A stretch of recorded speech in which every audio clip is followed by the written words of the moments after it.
Hey, Johncrestani here. Are you trying to get to that next level of success, but just things seem to come in your way? Well, I'm going to be going over how to curate a success mindset in this video, and I'm going to be discussing the topic of curating your media. So stay tuned, listen up. This has helped me a lot.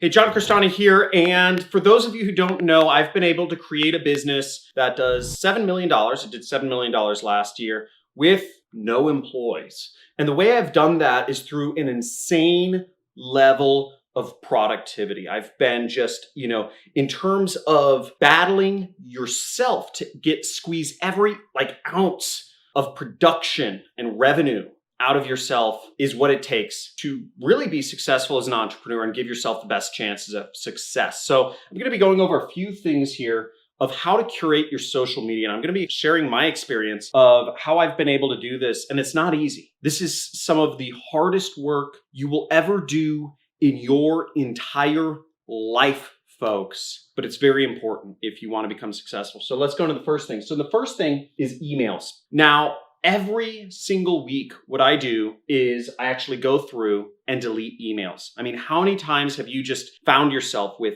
tons of emails in your inbox and you find a catchy headline, right? You're like, ooh, there's a discount. Ooh, there's a new kind of marketing trick. Ooh, this looks interesting, or this event sounds appealing. That's an interesting subject line. I'm going to open up the email and start browsing. Wrong. Remember, these are sent to you by marketers like myself. They're meant to get your attention away from whatever you're doing and start reading through them. Whatever it is you're into, the emails are built to get you away from what you're doing so that you are no longer in control of your time. Some marketer is. So unsubscribe, and I realize the irony, by the way, I'm a marketer.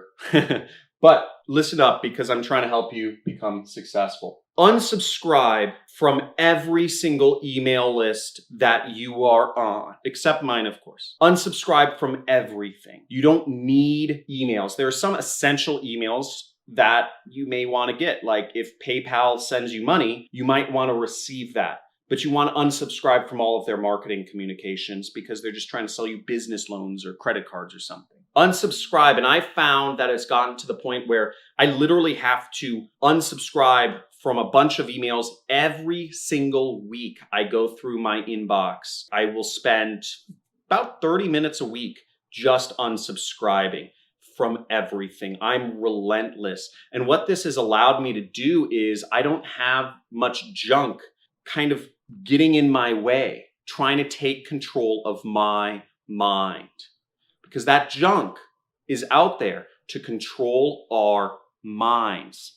And that's the most important real estate that you have. I go through all folders. I go through, except the spam folder, but I go through the promotions tab, the updates tab, the social tab, and I unsubscribe from everything. I advise you to do that. Feel free, if you're down to play along, pause this video right now and just spend the next 15 minutes unsubscribing from emails and then return back. The next important way to kind of curate your media consumption is to get off of social media. Right, I told you this is going to be pretty difficult. Get off social media. Social media is infectious. It's an addiction. It trains our mind to look for these notifications, these bells, these dings, these emails, these text messages when somebody responds to, a post or puts up a new post or whatnot. Social media is an addiction. You don't need it in your life. You'll find that a lot of the people, once you get off social media, do you interact with them if you're not on the same social media? Are you still interested in what they have to say? I got off social media in a series of waves, right? The first thing was I started deleting some of these apps from my phone so that I could only use the social media on my computer or when I was logged into it through a web browser on my phone. I found people would get angry at me. They'd say, I've been trying to contact you, John. You know what? You don't respond to any of my Facebook messages. I don't see you anymore. What are you doing? You fell off the face of the planet. So you'll get initial waves of frustration from people around you as you detach from social media, whatever it is that you use. You'll also feel maybe a sense of loneliness. because a lot of the TikTok videos or TikTokers or, Twitterers or the Instagrammers, you don't see them as much. And maybe you end up feeling a little bit out of the loop and you don't understand what people are always talking about anymore. Oh, Dan Bilzerian just posted this crazy photo of him like hanging off the balcony with a bunch of hot chicks. You won't be as in the loop about that. One of the hard things was not being up to date on news, because I used the Facebook news feed to get most of my news, to understand what people were doing or where people were.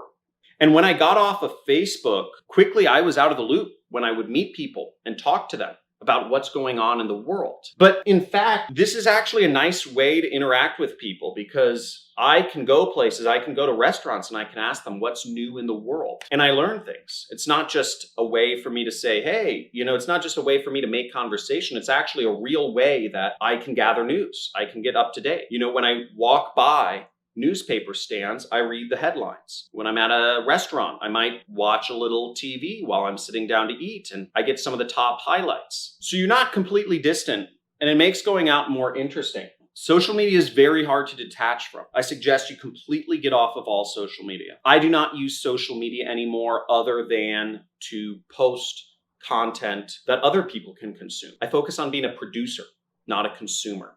And that's kind of an important mindset overall to curate if you want to become successful. Now, at this point, I actually invite you once again to pause the video. And if you want to play along, go into your phone, start deleting social media apps. Go on your social media, start deactivating your social accounts. This is a very difficult step. Or what you can do, if you want to do it in waves, is deactivate a couple social media accounts or make an announcement on social media that you're going to be removing yourself from social media and give people another way to contact you. Now, in my case, what I do is I use email. I use email and I use one chat app for business. That's it. If people want to contact me, they send me an email. That's the one way people have to communicate with me. So I encourage you now, pause the video and start culling the herd of your social media addiction. Very difficult. Now, the third tip to curating your media is getting rid of chat apps. Now, once again, this is kind of related to social media because a lot of chat apps, such as Instagram or Facebook or some of these other socials, are chat apps too, right? Getting rid of your social media gives you a chance to also get rid of your propensity, your urge, your addiction to chat. Now, in my case, I use Skype to chat with people, but I purely do it for business use. I don't take people that are hitting me up for random stuff. Purely, I do transactional business through Skype. Meaning, if there's people I'm paying or people that are paying me, I work with them there. Really, it's just business partners. Nobody actually pays me directly. I only have 2 products I sell. So if people want to pay me money, they buy one of those products. So chat apps, I'd cull them down. If you use multiple ways to chat with people, get rid of the other chat apps that aren't as meaningful. Get down to 1. And once you get down to 1, I like Skype and many other marketers. If you're getting into affiliate marketing, which is where I make my money, I would encourage you to use Skype as well, because that's just where the industry is. Different industries have different chat apps that they use. Voxer is another popular one for marketers, and there are many others. But I suggest wean it down to 1. That'll keep your focus on one thing. The other thing I like about Skype is there isn't some sort of like social media feed associated with it. It's purely a chat app. Because Skype is only a chat app, I'm not seduced into getting on the social media feeds or what have you. That's very dangerous.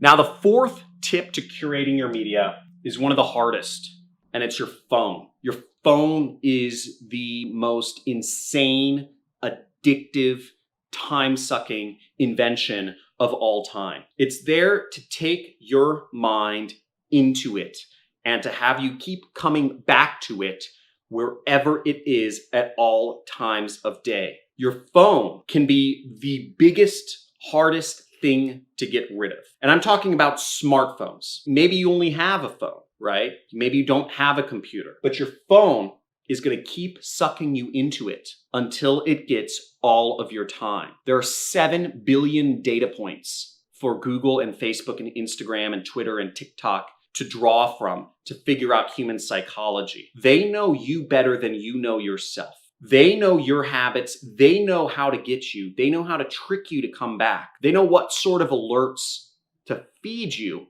to get you coming back to them. You can allow them to do that and be part of the mindless herd of sheep, or you can actually take action and cut yourself off from this abusive relationship. What I recently moved back to, which was really hard for me, was this. It's a flip phone. Okay. I love it. You can drop it. The battery lasts forever, or almost forever. But what I found myself doing was even getting rid of many of my social media. I still found myself going back on social media just to read people's comments, or to, I'd log on to one of my social accounts through the web browser and I check things. I'd go on my Clickbank or Digistore, my other affiliate accounts, and check stats of how much money I made. I'd go on to my banking. I'd buy stuff through my phone, all sorts of things to get back on the internet to check things out, even with all notifications turned off, with 0 notifications. I mean, that's one of the first things you can do to get rid of your phone addiction, is turn off all notifications. But I'm advocating here, if you have a computer or a laptop, completely getting rid of your smartphone and going back to a $20, this is $20, maybe 15, something like that, $20 flip phone, or a very basic phone that can't even support apps. This does not support any apps whatsoever. It's not an Android or Apple or anything like that. It's just a dumb phone. And the dumb phone allows me to keep control of my time and do better things to make money. Phone addiction is really serious and it's very real, and there's not a lot of people talking about it. But if you can make the leap to do these things, you'll lead a much, much, much more productive life. And in order to compete in today's society, you need every single ounce of energy and productivity that you can possibly muster. Your quality of life will not go down when you remove social media from your life. It may feel that way for a few days, for a few weeks, maybe even a few months. But overall, your life and your ability to be an entrepreneur will get far better over time. Thanks for watching. And if you're down to play along, let me know what steps you took to cure your social media addiction. Another thing about this video, if you've made it this far, let me know what your thoughts are on these kind of mindset videos. I've purposefully taken an approach that I understand many people won't like. The most of my audience will not want to watch these videos, but I want to try something new out where I talk about things that people need rather than just what people want to see or hear. So thank you for watching. Thank you for playing along. I'm committed to just talking about success for a little bit. Have a good day.